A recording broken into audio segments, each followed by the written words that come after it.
संपूज्य धनदाय सान्दाय सपरिवाराय सायुधाय सशक्तिकाय इमं माशकमायं समर्पयामि।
मेले मेले जाग्रत्ता मूर्तिका हनमेति पालिका सुखं पुरैत्मा मूर्तिके हनमे भावयिन्मे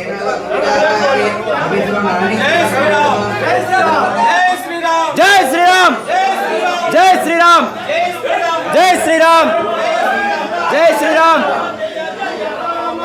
ओम श्री राम जय जय राम ओम श्री राम जय जय राम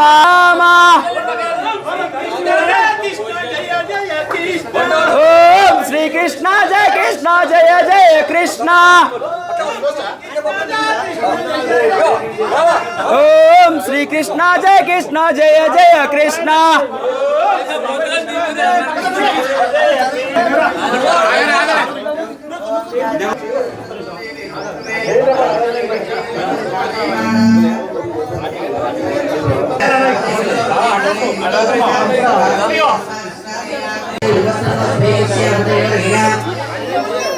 इति ब्रह्मज्ञानं प्रजापतिमानाय ओम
सायुधाय सशक्तिकाय इमं माशकमायं समर्पयामि।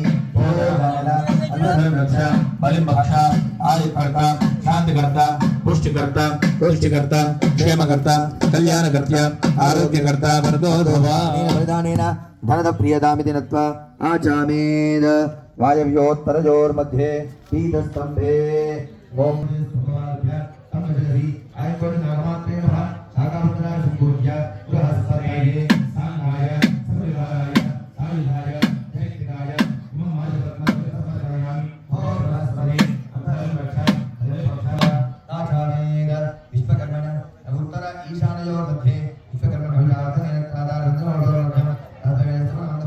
वाक्यो यथार्थो ओम सावित्री नमः गिरिवाली नमः जयदेवाय पूजा ऊर्ध्वं सममार्ध्य ऊर्ध्वं मध्यदिष्टायोविदा ऊर्ध्ववादिते बालदुर्ग्याने ओम नमस्प्रियाय नमः नागमात्रे नमः ओम विश्वकर्मणे सांगाय साधुधाय स्वाहाय शिवाय परिवारमेताय मानस्य भक्षा करता करता कुतिकर्ता कुतिकर्ता कुतिकर्ता शिवकर्ता ध्यानकर्ता आरोग्यकर्ता तदोभावनारेण विष्णुप्रियदाविति तत्पा आचार्येण आचार्यः मण्डपात् बहिः उत्तमपरिपदा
स्वामी भगवान के भवानी रामलिंगेश्वर स्वामी के माणिक्यादि नवग्रह भगवान के ओम अथैकं विष्णवे झरुण्यर्वपदे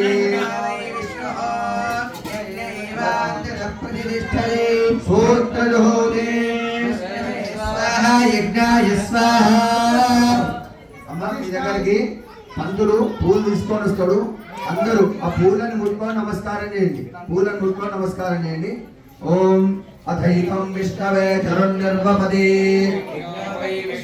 యజ్ఞ ఏవాంతర ప్రతిష్ఠతి ప్రజోతి విష్ణవే స్వాహా యజ్ఞాయ స్వాహా ప్రతిష్ఠాయై స్వాహేతి నారాయణాయ విద్మహే వాసుదేవాయ ధీమహి విష్ణు ప్రచోదయాత్ దేవ్యై విద్మహే విష్ణుపత్యై धीमहि लक्ष्मी प्रचोदयात् रुद्राय विद्महे महादेवाय धीमहि रुद्र प्रचोदयात् आज्ञाय विद्महे कन्याकुमारी धीमहि दुर्गे प्रचोदयात् शरथाय विद्महे सीतावल्लभाय धीमहि रामचंद्र प्रचोदयात् धीमहि हनुमान प्रचोदयात् हंसाय विद्महे परमहंसाय धीमहि हंस प्रचोदयात् ईश्वर सर्वभूतानां ब्रह्माधिपतिर्ब्रह्मणोऽधिपतिर्ब्रह्मा शिवो मे अस्तु सदा शिवो సమర్పదామి అమ్మ అందరూ కూడా నిలబడ్డ దగ్గర ఒక 3 ప్రదక్షిణాలు చేయండి నిల్చున్న దగ్గరనే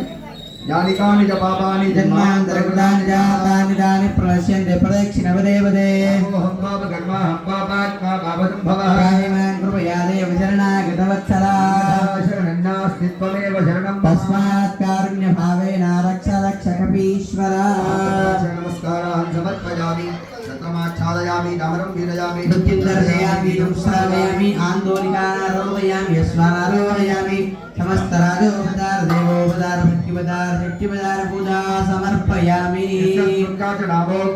పూజా క్రియాయోగం సంపూర్ణదామ్యా ద్రవ్య వందే నమచ్యుతం. అందరూ కూడా చెప్పండి. మంత్రహీనం క్రియాహీనం భక్తిహీనం పరమేశ్వర యత్పూజితం మయా దేవ పరిపూర్ణం తదస్తు మే.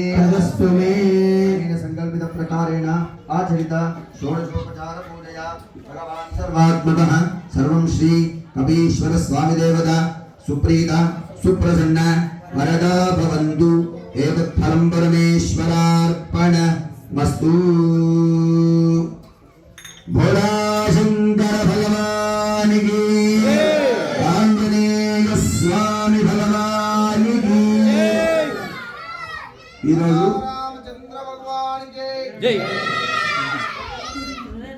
ఈరోజు మన షేర్పల్లి గ్రామంలో నిర్మించుకున్నటువంటి దేవాలయంలో ఆంజనేయ స్వామి ప్రతిష్ట 3 రోజులలో భాగంగా పొద్దున స్వస్తి పుణ్యాహవాచనము, గణపతి పూజ, ఇవన్నీ శుద్ధి కోసము, దేవాలయము మన యొక్క గ్రామము శుద్ధి కోసము స్వస్తి పుణ్యాహవాచనం జరిగింది.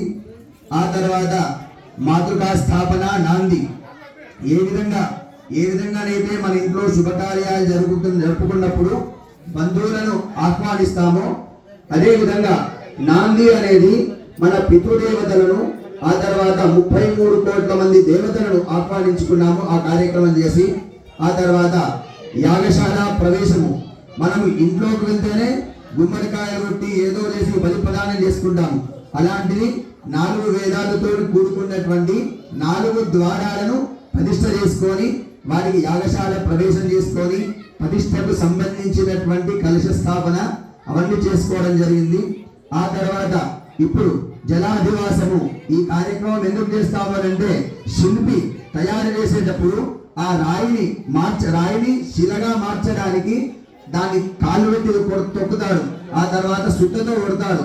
ఇవన్నింటినీ దోషం పోవడానికి ఇప్పుడు జలాధివాసము అనే కార్యక్రమం అయింది. రేపు ఉదయము మహాస్నపనము అనే కార్యక్రమం ఉంటుంది. 108 కలశాలతోని స్వామికి అభిషేకం ఉంటుంది. మీరందరూ కూడా మీ ఇంటి నుంచి ఒక చెంబులో నీళ్లు, దాంట్లో ఒక పువ్వు వేసుకొని వచ్చి ఆ 108 కలశాలతో అభిషేకం చేసిన తర్వాత ఒకరొకరుగా వచ్చి స్వామి మీద, అంటే అక్కడ ఏ విగ్రహాలు అయితే పెడతారో అవన్నీ విగ్రహాల మీద కూడా మీరు కూడా అభిషేకం చేయవలసి ఉంటుంది.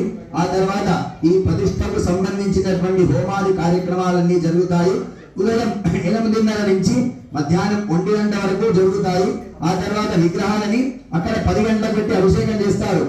ప్రతి ఒక్కరు అందరూ పోసిన తర్వాతనే విగ్రహాలన్నింటినీ తుడిచి మళ్ళీ లోపలికి తీసుకురావడం జరుగుతుంది. రేపు సాయంత్రం చేసేటటువంటి కార్యక్రమం గురించి రేపు మధ్యాహ్నం ఇక్కడ అయిపోయినాక చెప్తాము. కాబట్టి అందరూ కూడా సకాలంలో వచ్చి ఆ స్వామివారికి అభిషేకం చేసి ఆ స్వామివారి కృపకు పాత్రలు కండి. ఇప్పుడు తీర్థ ప్రసాదం ఇక్కడ అయ్యగారు ఇస్తారు. ఒకరి తర్వాత ఒకరు వచ్చి తీర్థం తీసుకొని వెళ్ళండి.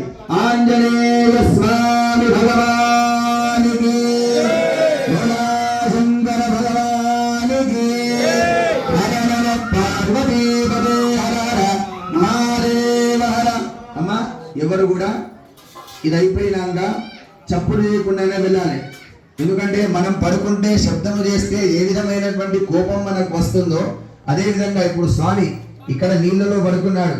మనం ఎలాంటి శబ్దం చేయకుండానే వెళ్ళాలి. కాబట్టి ఒకరి తర్వాత ఒకరు నిదానంగా వచ్చి రేపు ఉదయం మాత్రం ఖచ్చితంగా అందరూ ఇంటిలో నుంచి ఒక చెంబులో కానీ, సర్వలో కానీ, బిందెలో కానీ నీళ్ళల్లో ఉంటే 2 ఆకులు లేదా ఒక పువ్వు వేసుకొని వచ్చి ఇక్కడ దేవాలయం వద్ద పెట్టుకోండి. ఆ కలశాలతో అభిషేకం చేసుకున్న తర్వాత మీరందరూ ఎవరి చెంబు వాళ్ళు తీసుకొని స్వామి మీద అందరికీ అవకాశం ఉంటుంది. కాబట్టి ఎవరు కూడా ఇక్కడి రాని వాళ్ళకు కూడా మీరు తెలియజేసి వాళ్ళందరినీ తీసుకొని రమ్మని చెప్పండి. దీంట్లో కుల, మత, వర్ణ, వర్గ, లింగ భేదాలకు ఎటువంటి భేదం అనేది లేదు. ఎవరైనా ప్రతి ఒక్కరు పోయవచ్చు. ఆంజనేయ స్వామి మీద తప్పితే మిగతా అన్ని విగ్రహాల మీద అందరూ వేయచ్చు. ప్రతి ఒక్కరు రావచ్చు, ప్రతి ఒక్కరు పూజలో పాల్గొనవచ్చు. ఎందుకంటే ఈ దేవాలయము నాది కాదు, నీది కాదు, మన ఎవరిది, ఇక్కడ ఉన్న వాళ్ళు ఎవరిది కాదు, ఈ ఊరు మొత్తంది మనందరిది దేవాలయం. నువ్వు శాశ్వతం కాదు, నేను శాశ్వతం కాదు, సాక్షాత్తు పరమాత్మ ఒకటే. సూర్య చంద్రుడు ఉన్నన్ని రోజులు ఈ దేవాలయము ఈ విధంగా ఉంటుంది. మనము 10 సంవత్సరాలు ఇంకా 100 సంవత్సరాలే ఒక మనిషి ఆయుర్దాయం. 100 సంవత్సరాల తర్వాత మనము ఉన్నా లేకున్నా జీవితకాలం ఈ గుడి అనేది ఉంటుంది. కాబట్టి ఈ గుడి నా ఒక్కనే, నాదే నడవాలి, నా పెత్తనమే నడవాలి, ఇదంతా నాది అనేది ఇక్కడ ఎవరిది లేదు. కేవలం ఆ పరమాత్మ భవానీ సూర్యనారాయణ శాస్త్రి గారి వాళ్ళ తండ్రి ప్రతిష్ఠ చేసినటువంటి దేవాలయం. ఆ భవానీ రామలింగేశ్వర స్వామిని చేయించుకుంటుండ్రు. ఇక్కడ ఉండేటువంటి సీంపత్తులు చేస్తున్నాడు. అంతే తప్పితే